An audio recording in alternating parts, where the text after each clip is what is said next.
So in the run-up to this week's midterm elections, there are a lot of celebrities out there campaigning for Democratic candidates all over the country. You probably saw them, actors, singers, TikTok personalities, all doing their part for the Democratic Party. You probably weren't surprised by this. It's normal. Pop culture figures always support Democrats. Every single one of them. But have you ever wondered why all of these supposedly creative people reach exactly the same conclusion every time? They're all on the same page. How could that happen? It's an interesting question.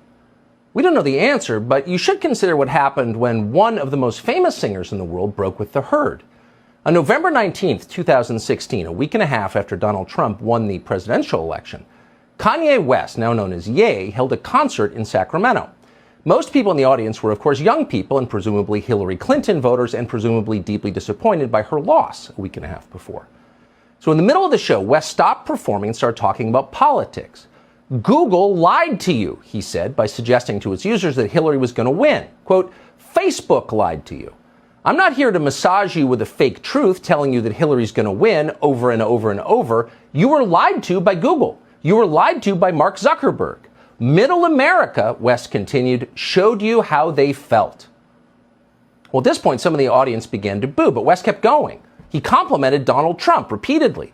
At one point, he used the phrase, "Make America Great Again." It was, to put it mildly, not the kind of thing you normally hear at a rap concert. And then, 2 days later, Kanye West was in the hospital. Well, at the house of his family's exercise trainer, a man called Harley Pasternak, West apparently suffered some kind of mental break. Pasternak called an ambulance to pick him up. West was taken away, and then he was sedated with at least 7 different psychiatric medications, including benzodiazepines, lithium, sleeping pills, and olanzapine. News reports suggested that West had experienced a profound psychiatric episode. He'd gone completely off the deep end. He'd gone crazy, and they've been saying that ever since. West, over time, though, told a very different story. In his telling, after what he'd said on stage in Sacramento, Harley Pasternak was trying to shut him up. Pasternak, he said, was not simply a trainer, but instead an agent of ideological control. Pasternak's job was to keep West from straying from the script, and he's willing to use powerful drugs to do it. That's what he said. But very few people took that claim seriously. In fact, it was exactly the kind of thing a crazy person would say. My trainer drugged me into submission. He's trying to make me into a zombie. Right. Sure he did. Have another olanzapine shot, Kanye. You look tired. So that's where the story stood until the other day. Nobody believed Kanye West. Then West posted something remarkable on Twitter, which for some reason virtually all of American media ignored, which is odd because media outlets are not usually in the business of ignoring remarkable things, but they did. And what he posted was a picture of a text exchange that he had had with Harley Pasternak. Pasternak was explaining that West had better stop saying, quote, crazy stuff.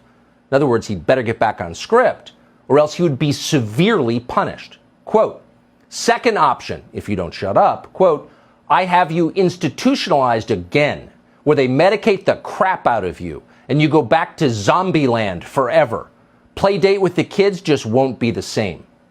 End quote.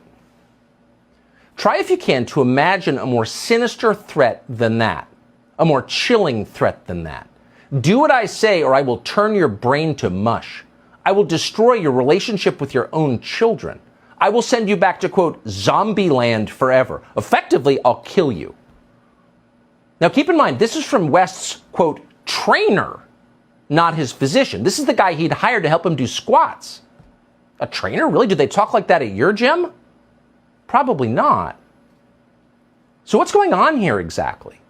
Well, according to his bio, Harley Pasternak, who is not denied writing these texts, once worked for the Canadian military, where he participated in experiments that measured the effect of various drugs on the human mind.